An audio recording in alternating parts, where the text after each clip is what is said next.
She was wonderful. She had a heart of gold, and there was nothing she wouldn't do for anybody. Jen has always tried to help other people, even though she herself needed a lot of help.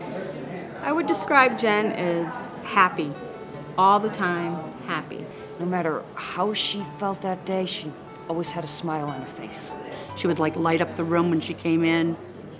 I think her experience with everything that happened to her medically made her stronger. When she was a young child, we always raised her to rise above everything that was happening to her.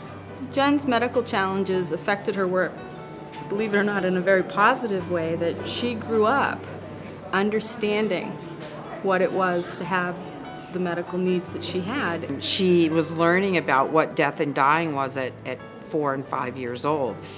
She learned about why it was important for the Red Cross to have blood, because she thought we could buy it. And so we had to teach her about why blood drives are important, and she took off with that. I started out as a donor recruiter, and I had the Concord area, and I can remember getting a phone call from Deb talking about Jen and her battles with everything she was going through, and they wanted to do a blood drive for her. Her connection with blood is that she knows it needs to be on the shelf, and that was her mission as a child. She wanted to make sure that we all helped her.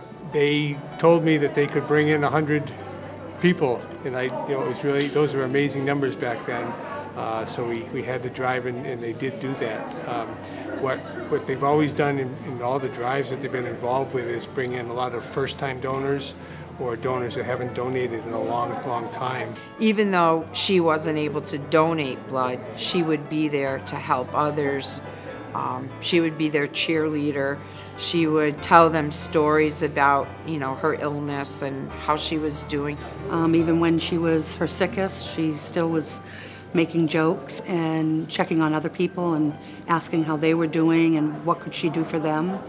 I can look at her and say, something, if she can do it, then I can do it.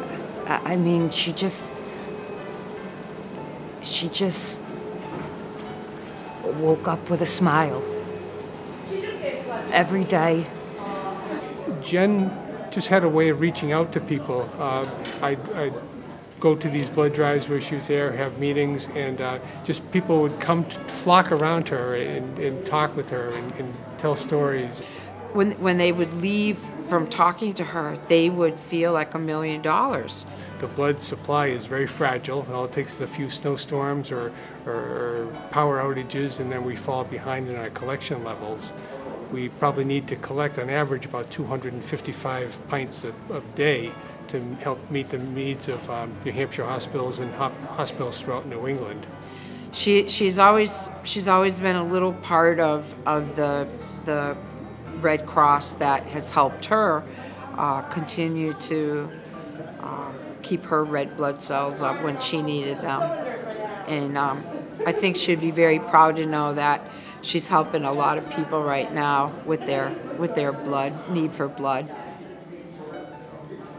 She's been a patient using blood, and she helped drive people to donate blood, and I think moving forward in her memory, people will continue to come out and support the Blood Services Program. And that's what our family's continued mission will be, to help the Red Cross and blood, tissue, and organ places to keep their shelves full. I believe that Jen would say that she isn't a hero. I believe that she is the kind of person who would feel that that was for somebody else who had maybe saved someone's life or something like that. And I don't think really she would have believed being honored. She would just be so honored that people would think that what she did was so important. It was just Jenny being Jenny. She just didn't realize the impact that she had on people. I'm going to miss Jen a lot. I just miss her. I think her legacy would be how to deal with what you were given. And I think she did it so well. And She did it, I believe, with grace and dignity. Thank you all. Thank you all.